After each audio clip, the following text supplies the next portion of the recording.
अस्सलाम वालेकुम। उम्मीद करता हूँ आप सब लोग ठीक होंगे। टाइम तो बहुत कम है A1 एग्ज़ामिनेशन में, लेकिन चलो हम फिर कोशिश करते हैं और सबसे पहला टॉपिक हम शुरू करते हैं मजमूए ज़ाब्ता फ़ौजदारी। सबसे पहले जो भी टॉपिक आप स्टार्ट करते हो ना, तो उसकी बुनियाद को समझ लेना चाहिए। मतलब मजमूए ज़ाब्ता फ़ौजदारी हैं क्या? तो मजमूआ कहते हैं कलेक्शन को, इकट्ठे होने को कहते हैं। ज़ाब्ता आप लोग भी जानते होंगे कि ज़ाब्ता तरीक़ाकार को कहते हैं। फ़ौजदारी तो ऑलरेडी आप लोगों ने सीख लिया है। तो इसका मतलब होता है कि ये तरीक़ाकार का एक मजमूआ है।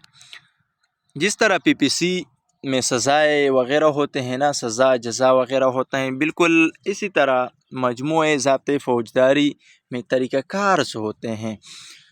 इसके बाद ये कब नाफिज हुआ और CRPC का क्या मतलब है? मतलब CRPC का मुख़फ़फ़ क्या है और ये कब नाफिज हुआ? ये 1898 में नाफिज हुआ और CRPC का मतलब होता है the code of criminal procedure. Procedure यहाँ इंग्लिश में कहते हैं, तरीक़ाकार को क्रिमिनल्स मतलब जराइम को कहते हैं, या कोड तो आप लोग जानते हैं। इसके बाद सेक्शन 4, 46, 54, 55 ATC। इसका मतलब है कि A1 की CRPC का जो सिलेबस हैं वो ये हैं। अगर किसी को पता नहीं है तो ये चेक करके सिलेबस भी आप लोग मतलब यहाँ से कवर कर सकते हो। और मतलब इससे आउट कोई भी MCQs नहीं आते टेस्ट में, ये भी नोट कर लो। इसके बाद उसने बुक में 2 कानून को डिस्कस किया है। 2 बड़ी कानून को उन लोगों ने डिस्कस किया है। एक को वो लोग कहते हैं कानून असली और दूसरे को कहते हैं कानून अज़ाफ़े। कानून असली और कानून अज़ाफ़े, ये 2 कानून उन लोगों ने यहाँ डिस्कस किया है। इसके बाद जिसका ताल्लुक़ इस ज़ाब्ता-ए-कार से है, इसके बाद उसने CRPC को अज़ाफ़ी कानून का नाम दिया गया है। और इसमें उन लोगों ने एक फ़र्क को वाज़ेह किया है कि कानून असली मौसिर बामाज़ी नहीं होता और कानून अज़ाफ़ी या कानून ज़ाब्ता, जो हमने पहले भी ये कहा कि CRPC को उन लोगों ने कानून अज़ाफ़ी का नाम दिया है। यहाँ पर भी उन लोगों ने मेंशन किया है कि कानून अज़ाफ़ी या कानून ज़ाब्ता मौसिर बामाज़ी होता है।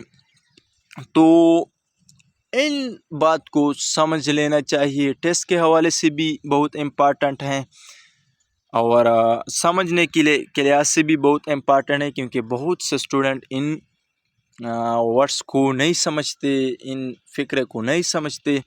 तो चलो आज हम ये आप लोगों को समझा लेते हैं। सबसे पहले उसने कहा है कि कानूनी असली मौसिर बामाज़ी नहीं होता। मौसिर बामाज़ी का मतलब, मौसिर किसको कहते हैं? डिपेंड को कहते हैं, असर को कहते हैं। बामाज़ी, माज़ी आप लोग जानते हैं कि गुज़रे हुए ज़माने को माज़ी कहते हैं, नहीं होता। तो इसका मतलब होता है कि कानून असली माज़ी पर डिपेंड नहीं करता। मिसाल के ज़रिए आप लोगों को समझा सकते हैं कि इसका मतलब है कि मतलब एक जर्म है 2021 में, उनके लिए सज़ा 2 साल थी। अब वो कानून में तरमीम हो गया और उनके लिए 2023 में सज़ा 2 साल हो गई। तो इसका मतलब होता है कि कानून असली जो होता है ना, वो माज़ी पर डिपेंड नहीं करता कि माज़ी क्या है, बस वो हाल पर डिपेंड करता है कि बस हाल में इस जुर्म के लिए कितनी सज़ा होनी है, कितनी सज़ा कानून के मुताबिक इस जुर्म के लिए मुकर्रर हैं। और दूसरी बात जो उन लोगों ने क्या कहा है कि कानूनी अज़ाफ़ी या कानूनी ज़ाब्ते मौसिर बामाज़ी होता है। तो इसका मतलब होता है कि ज़ाब्ता जो होते हैं वो मौसिर बामाज़ी होती हैं। जिस तरह 2021 में एक कानून के ज़रिए अदालत में पेश होने का طریقہ بتایا گیا ہے بالکل 2023 میں وہی طریقہ اپنایا جائے گا۔ تو اس میں مطلب موثر با ماضی ہوتا ہے، یعنی وہ ماضی پر ڈیپینڈ کرتا ہے، اور قانون اصلی موثر با ماضی نہیں ہوتا۔ تو ان 5-6 لائنز میں سب سے امپارٹنٹ بات جو ہم لوگوں نے کی ہے، ان میں 2 قانون کا ذکر کیا ہے، ایک قانون اصلی، ایک قانون اضافی۔ ضابطہ کار کو ان لوگوں نے قانون اضافی کا نام دیا گیا ہے۔ پھر ان 2 قانون میں ان لوگوں نے مین ڈیفرنس بتایا ہے، مین فرق بتایا ہے کہ اس میں یہ قانون اصلی موثر با ماضی نہیں ہوتا، جو ہم لوگوں نے سیکھ لیا، مثال کے ذریعے بھی سیکھ لیا اور ایکسپلین بھی کیا۔ اور دوسری بات ان لوگوں نے کیا ہے کہ قانون اضافی یا قانون ضابطہ موثر با ماضی ہوتا ہے۔ تو یہ 4 پوائنٹ بہت ہی امپارٹنٹ ہیں ٹیسٹ کے حوالے سے، ان سے کہیں بھی کسی بھی وقت MCQs آ سکتا ہے۔ تو لاسٹ میں اگر آپ لوگوں نے میرا چینل ابھی تک سبسکرائب نہیں کیا تو پلیز چینل کو سبسکرائب کرو اور ساتھ میں بیل آئیکن پر کلک کرو تاکہ اس طرح کی مزید ویڈیو آپ لوگوں کو مل سکے۔ KP پولیس زندہ باد۔